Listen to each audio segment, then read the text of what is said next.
A new headache for those suffering from allergies. Why you can expect longer and more intense allergy seasons. A chilly night tonight. We'll be tracking your holiday weekend forecast and maybe some rain early next week. And a Houston man is freed from Chinese custody. What he was held for and the work to bring him home.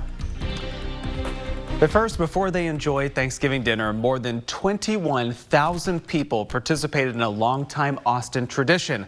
That's the 34th annual Thundercloud Subs Turkey Trot. Runners, joggers, and walkers alike started early this morning at the Long Center before continuing through the downtown Austin course. But for some who suffer from allergies, it was a more difficult run. As KXAN's Matt Grant reports, the potential for overlapping seasons could bring more intense symptoms.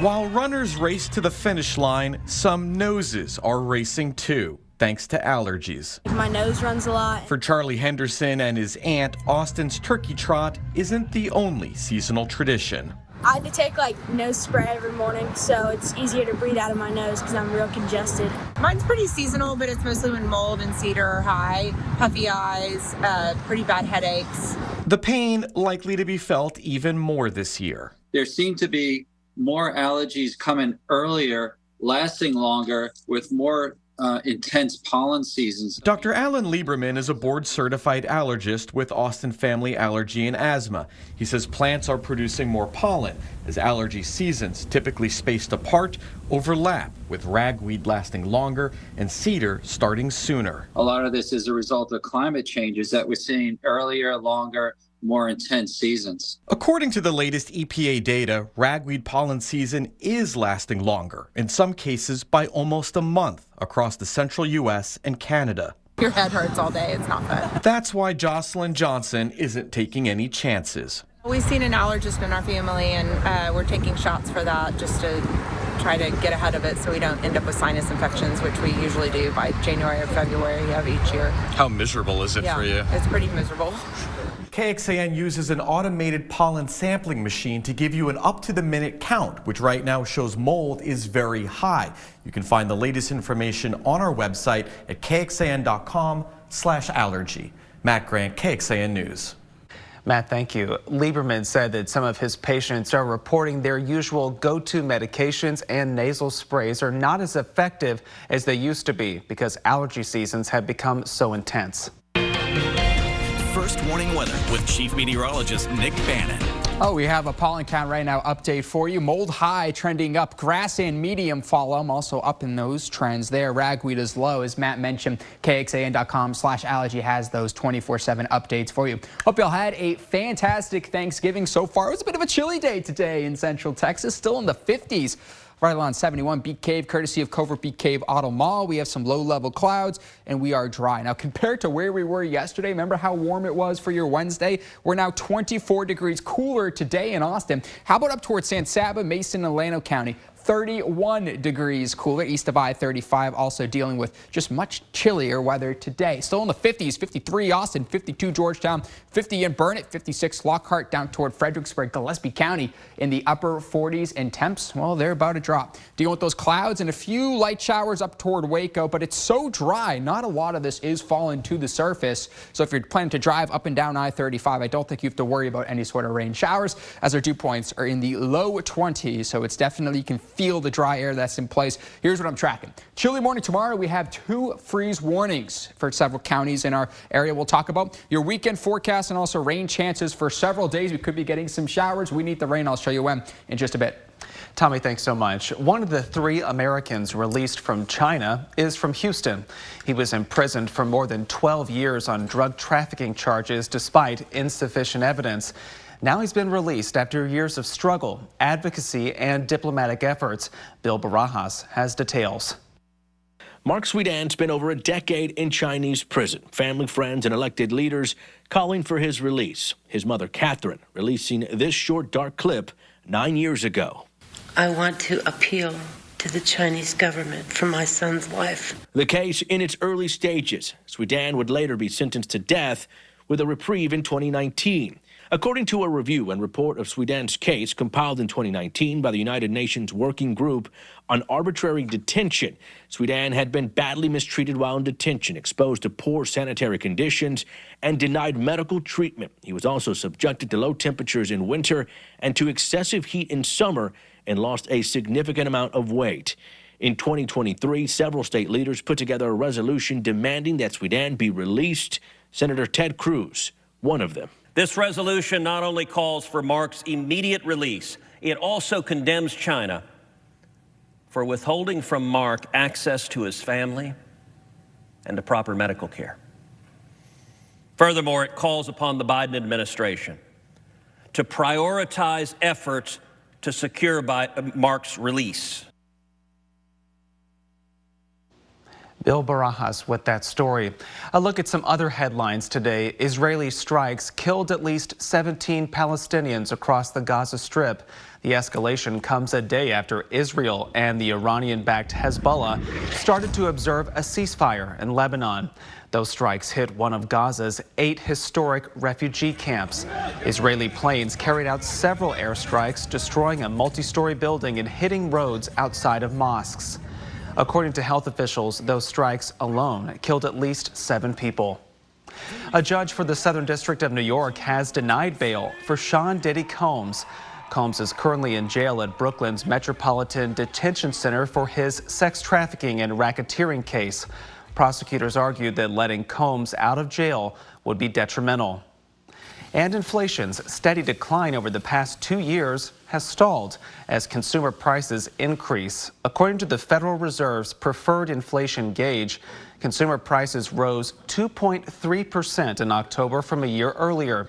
The increase is up from just 2.1% in September, though it's still only modestly above the Fed's 2% target. The 98th Macy's Thanksgiving Day Parade marched through the streets of New York City today, despite the rainfall. Tom Turkey, the longest-running float in the parade, kicked off the festivities. In all, the parade featured 22 big balloons, 34 floats, 11 marching bands from across the country, and a variety of performers, dancers, and singers. And, of course, the big finale, Santa Claus, closed out the parade, officially kicking off the holiday season. Today, American troops stationed in South Korea are celebrating the Thanksgiving holiday at their base. Troops enjoyed Thanksgiving traditional food and some Korean foods like kimchi. Roughly 28,000 U.S. troops are stationed in South Korea as a legacy of the Korean War. The celebration came as President Biden sent out a message to the country. During this past season of giving thanks and gratitude, I wanted you to know how grateful we are for the trust you put in us these past 4 years. It's been the honor of our lives to serve you in the White House. The president posted that message today on Twitter. And after the break, we'll be talking about temperatures that will be cooling down your Friday into your holiday weekend forecast, and it's going to rain for a few days next week. The holidays can already be the most challenging time of the year for mental health. And new research shows climate change is adding another layer of distress, especially for younger Americans. Teenagers, some as young as 13, told researchers that climate change makes them feel afraid. It's become known as eco-grief or climate anxiety. NBC's Chase Kane talked with experts about ways to cope. If you're feeling worried, stressed, anxious, or even depressed because of climate change, you should know you are not alone.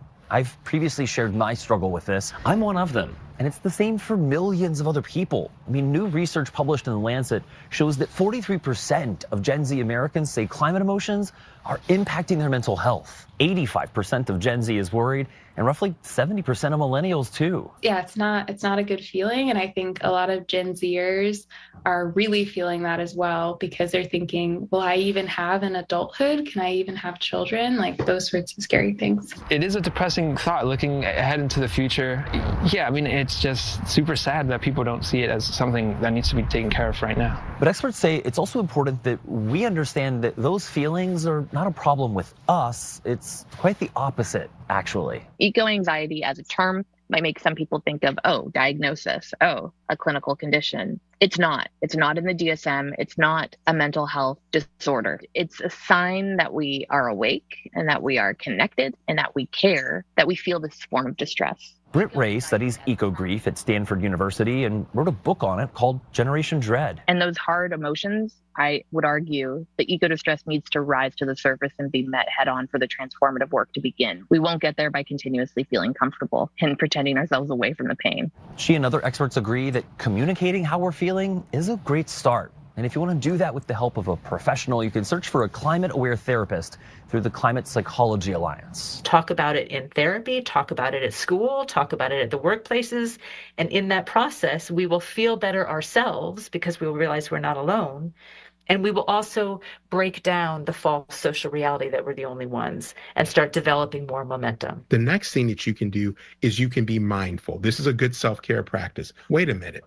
What am I thinking? What am I reflecting on? What is my mood? Another important piece of advice is to engage, to take action, and to do that locally.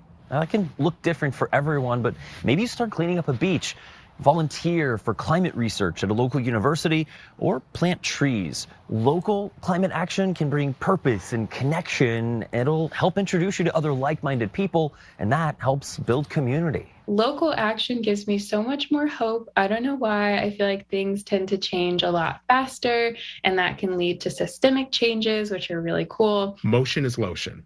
I need people to get up. I need folks to get active. That's going to release that tension. It makes me feel more purposeful in this crisis, to be able to work on it day in, day out, and to really work on the thing that stresses you with others in community can be massively uplifting, even though it's still hard.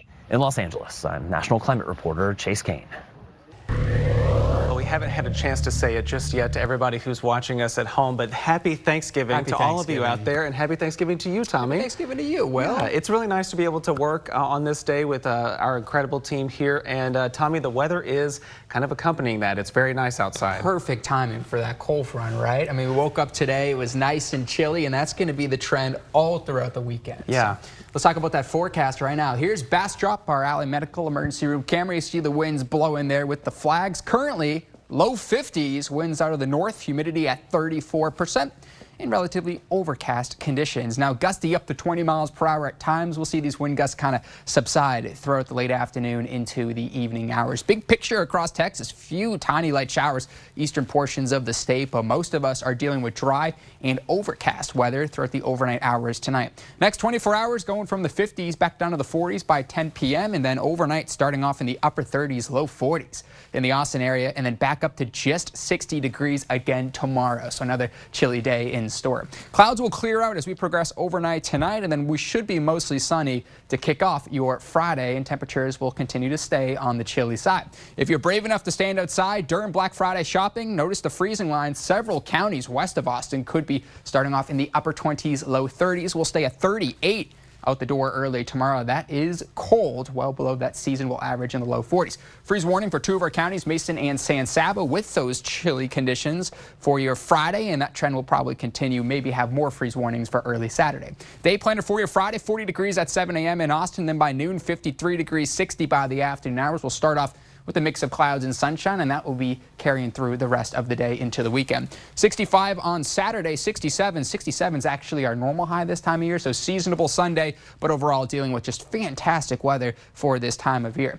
Rain chances starting to return early next week. Here's how one of our models looks. This is Monday, and this kind of sticks around. A lot of this moisture down toward the valley could get kicked up through central parts of Texas Monday, Tuesday, Wednesday into Thursday, and one of our computer models, the same one I just showed you, is saying, hey, we could be getting multiple inches of rain out of this. Now, of course, this goes out 7 days, and this will change. It's not a consistency, but an idea that rain is returning. That's the point of it. Tonight, 38 degrees, chilly night, decreasing clouds, and winds can still be gusty at times, up to 20 miles per hour. For your Friday, 60 degrees, a little bit cooler, mostly sunny skies, and a chilly morning, so make sure that you're bundling up throughout the morning hours. Here's your first morning weather, 7-day forecast, 65 on Saturday, 67 on Sunday. Rain chances returning from 10% on Monday back up to 40% Tuesday and Wednesday. Our highs will stay in the 60s, overnight lows in the upper 30s to low 40s.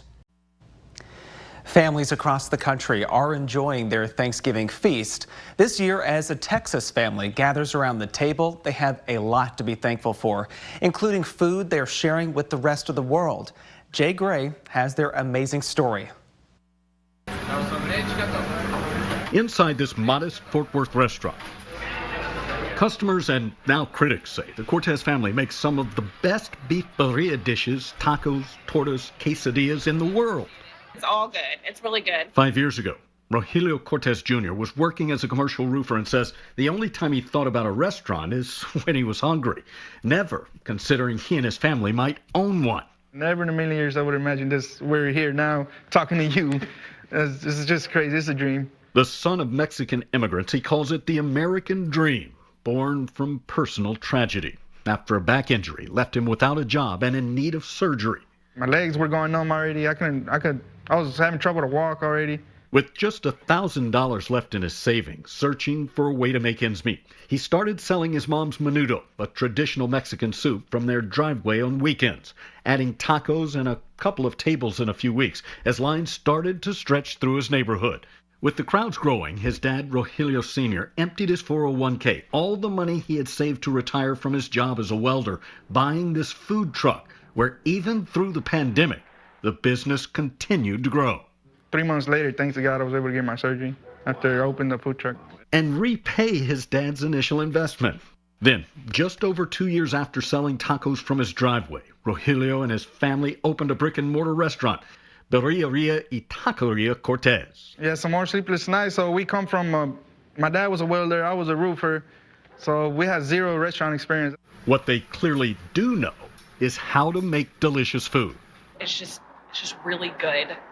I mean, I could sit here and eat so much of this. The Cortez's restaurant quickly became a go-to for families, followed by foodies, and then Michelin came calling, though Rogelio didn't immediately answer.